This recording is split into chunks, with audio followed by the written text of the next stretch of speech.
सभरवाल, जिनके पास लगभग 8,200 flying hours का एक्सपीरियंस था, डीजीसीए की तरफ से बाकायदा ये जानकारी दी गई है।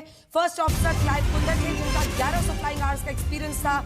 दोनों टेक ऑफ करते हैं रनवे 23 से और कुछ मिनटों के अंदर 1:39 पर 139 जो डीजीसीए ने जानकारी दी है, मेडे का कॉल, वो टेक ऑफ करता है। फिर मेडे का कॉल फौरन आता है और उसके बाद से ही, इससे पहले कि कुछ हो पाता, बातचीत होती, जानकारी ली जाती, कुछ भी मुमकिन नहीं हो पाया। एयर इंडिया ने हेल्पलाइन नंबर जारी किया है, इस नंबर को नोट कर लीजिए। अगर आपको आशंका है कोई आपका परिचित इसमें सवार होगा, 1800569144। विमान हादसे को लेकर इस बीच खबर आ रही है, प्रधानमंत्री नरेंद्र मोदी ने गृह मंत्री अमित शाह से बात की है। नागरिक उड्डयन मंत्री अहमदाबाद जा रहे हैं और अब जैसे जैसे जानकारी और भी आती है, क्योंकि अभी औपचारिक रूप से कोई भी जानकारी कितना नुकसान हुआ है, कितने लोग हताहत हुए हैं, इसके बारे में कोई जानकारी नहीं दी जा रही है। लेकिन 53 ब्रिटिश नागरिक थे, पुर्तगाल के साथ एक कैनेडियन और बाकी सभी भारतीय इस पर सवार थे। आशंका यह भी है कि पूर्व मुख्यमंत्री विजय रूपाणी इस विमान में सवार थे।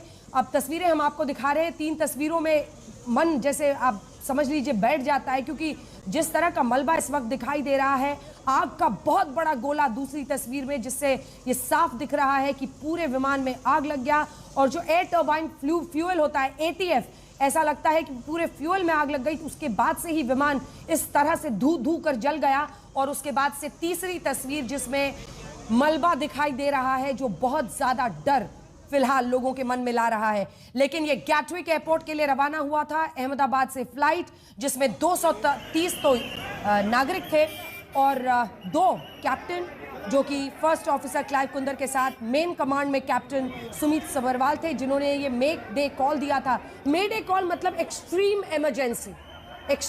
इमरजेंसी जिसमें ये कॉल दिया जाता है, और उसके बाद से ये घटना हो गया। ब्रिजेश, जल्दी से उस इलाके के बारे में एक बार हमारे दर्शकों को बताएं जो हमारे साथ अभी जुड़े हैं, जहां पर ये विमान गिरा है।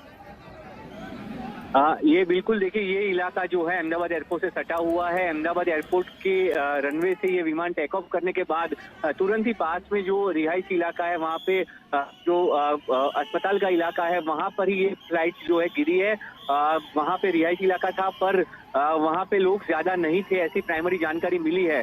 अब हालांकि कितने लोग थे, कितने लोग रास्तों पे थे, उनको क्या असर हुआ, क्योंकि प्लेन जिस तरह से हमने देखा था कि आग के गोलों में तब्दील हो गया था, तो वो आग का गोला अगर कहीं पे भी गिरा है तो उसके बाद वहाँ पे क्या भयावह स्थिति हुई होगी, उसकी कल्पना करना भी बहुत मतलब मुश्किल है। तो वैसे में कितने लोग वहाँ पे स्थानीय लोग थे जो इसमें झुलसे हैं, उसकी कोई जानकारी आंकड़ा अभी तक सामने नहीं आया। पर वो रिहायशी इलाका था, वहाँ पे बिल्डिंग थी, वो बिल्डिंग के ऊपर जाके ये मलबा गिरा है। जो हमने तस्वीरें दिखाई हैं, वो तस्वीरों में साफ दिख रहा है किस तरह से ये प्लेन का मलबा वहाँ पे गिरा। प्लेन खुद एक अगनगोले में तब्दील था और वहाँ पे गिरा है। तो जो पूरा आंकड़ा है वो सामने बाद में आएगा। बिल्डिंग कोई दही नहीं है, बिल्डिंग के बीच वो फंसा हुआ प्लेन का जो पार्ट है वो भी हमको दिख रहा है तस्वीरों में।